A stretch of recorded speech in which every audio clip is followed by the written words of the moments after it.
എൻ്റെ ഈ വിളക്കെത്തിക്കുന്നതിൻ്റെ വീഡിയോ ഒക്കെ കണ്ടിട്ട് എൻ്റെ അടുത്ത് 2-3 പേര് പേഴ്സണലായിട്ട് മെസ്സേജ് ഇട്ടിട്ട് ചോദിച്ചു, നീ ഒരു അമ്പലവാസിയാണോ എന്നിങ്ങനെ ചോദിച്ചു. ഞാൻ അമ്പലവാസിയായിട്ടൊന്നുമല്ല, പക്ഷേ എനിക്ക് ദൈവത്തിൽ നല്ല വിശ്വാസമാണ്.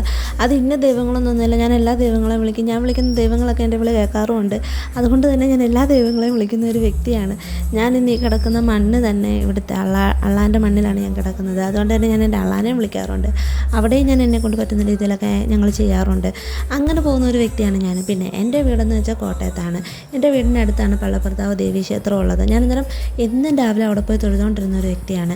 അവിടെ മറ്റേ വെള്ളപ്പൂവുണ്ടല്ലോ, നന്ദിയാർ വട്ടത്തിൻ്റെ പൂവും കൊണ്ട് മാത്രമേ ഞാൻ പോകാറുള്ളൂ. അമ്പലത്തിൽ കൊണ്ട് ഞാൻ പൈസയോ അങ്ങനെയൊന്നും വഴിപാട് ഇടാറില്ല. ഞാൻ പൂവും കൊണ്ടാണ് പോകുന്നത്.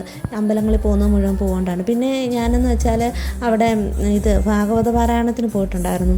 അത് പഠിക്കുന്നുണ്ടായിരുന്നു. കൊച്ചിലെ പോയിക്കൊണ്ടിരുന്ന കേട്ടോ. പിന്നെ ഞങ്ങളുടെയെന്ന് വെച്ചാൽ കൂട്ടുകുടുംബമാണ്. കൂട്ടുകുടുംബം എന്ന് പറയുമ്പോഴത്തേക്കും ഞങ്ങളൊരു 10-16 പേരുണ്ടായിരുന്ന കുടുംബമായിരുന്നു.